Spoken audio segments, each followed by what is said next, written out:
Hi friends, ഇന്നപ്പം ഒരു പുതിയ recipe video ആയിട്ടാണ് എത്തിയിരിക്കുന്നത്. ചക്കക്കറി എല്ലാവർക്കും അറിയാമെങ്കിലും നമ്മൾ കൊല്ലത്ത് ഇങ്ങനെയാണ് വെക്കുന്നത്. ആ രീതിയിലൊന്ന് കാണിച്ചു തരാം. വളരെ ടേസ്റ്റിയും എളുപ്പത്തിൽ ചെയ്യാൻ പറ്റുന്ന ഒരു ചക്കക്കറിയുടെ വീഡിയോ ആണ് കാണിക്കുന്നത്.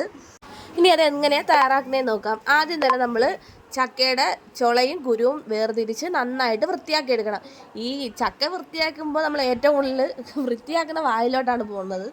എല്ലാ വീട്ടിലും അങ്ങനെ ആയിരിക്കാം. ഇവിടെ പകുതി ചക്കയും നമ്മൾ തിന്നാണ് തീർത്തത്.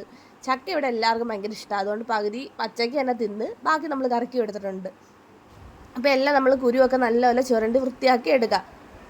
ഞാനിത് കുക്കറിലാണ് വെക്കുന്നത്. ആ കുക്കറിലൊരു 3 അല്ലെങ്കിൽ 2 ഫിസിലടിച്ചാൽ നമുക്ക് പെട്ടെന്ന് ഇത് തയ്യാറാക്കി എടുക്കാം. അപ്പോൾ കുക്കറിൽ വെക്കുന്നതാണ് കുറച്ചുകൂടെ എളുപ്പം. അരപ്പും എല്ലാം അവിടെ ചേർത്ത് വെച്ചാൽ നല്ല പെട്ടെന്ന് തന്നെ തയ്യാറാക്കി എടുക്കാം. പിന്നെ ചക്കക്കറിക്ക് വെക്കുമ്പോൾ നമ്മൾ ആദ്യം കുക്കറിൻ്റെ അടിയിൽ നമ്മൾ വൃത്തിയാക്കിയ കുരു ഇട്ട് കൊടുക്കണം. അതിന് മുകളിലോട് നമ്മൾ ചക്കയുടെ ചുളയും ചേർത്ത് കൊടുക്കുക. അപ്പോൾ നമുക്ക് കുരുവിന് കുറച്ചുകൂടെ വേവ് കൂടുതലല്ല. അപ്പം ഇങ്ങനെ ചെയ്യുമ്പോൾ പെട്ടെന്ന് വെന്ത് വരും. ഇനി നമുക്ക് അതിലേക്കുള്ള അരപ്പ് തയ്യാറാക്കാം. എന്താണ്ട് തേങ്ങ ഞാൻ തിരികെ എടുത്തിട്ടുണ്ട്. അതിലേക്ക് നമ്മൾ മിക്സിയുടെ ജാറിലോട്ട് ഇട്ട് കൊടുക്കുക. അതിലേക്ക് കുറച്ച് കുരുമുളക്, മഞ്ഞൾപ്പൊടി, ജീരകം, വെളുത്തുള്ളി, പിന്നെ ഇതിലേക്ക് ഒരു പച്ചമുളക്, കറിവേപ്പിലയും ചേർക്കാം. കയ്യിലില്ലായിരുന്നു, അതുകൊണ്ട് ചേർത്തില്ല. പിന്നെ ഇതിലേക്ക് ഈ ഗ്ലാസ്സിൽ 1 ഗ്ലാസ് വെള്ളവും ആവശ്യത്തിന് ഉപ്പും ചേർത്ത് കൊടുത്തിട്ടുണ്ട്. പിന്നെ അതിലേക്ക് നമ്മൾ അരച്ച് വെച്ചിരിക്കുന്ന അരപ്പും ചേർത്ത് കൊടുക്കാം. പിന്നെ അരപ്പ് ആ ജാറ് കഴി ഇച്ചിരി വെള്ളം ഒഴിച്ച് കൊടുത്തിട്ടുണ്ട്. ഇനി നമുക്കിതൊരു 3 ഫിസിൽ വരെ നന്നായിട്ട് വേവിച്ചെടുക്കാം. ഇതിപ്പോൾ നന്നായിട്ട് വെന്ത് വന്നിട്ടുണ്ട്.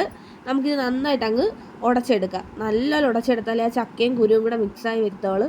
എന്നാലേ നമുക്ക് ആ കറക്റ്റ് രുചിയും കിട്ടത്തോളൂ. ഇപ്പോൾ നന്നായിട്ട് ഉടച്ചെടുത്തിട്ടുണ്ട്. നമുക്ക് ഇതിലേക്ക് കടുക് വറുത്തൊഴിക്കാം.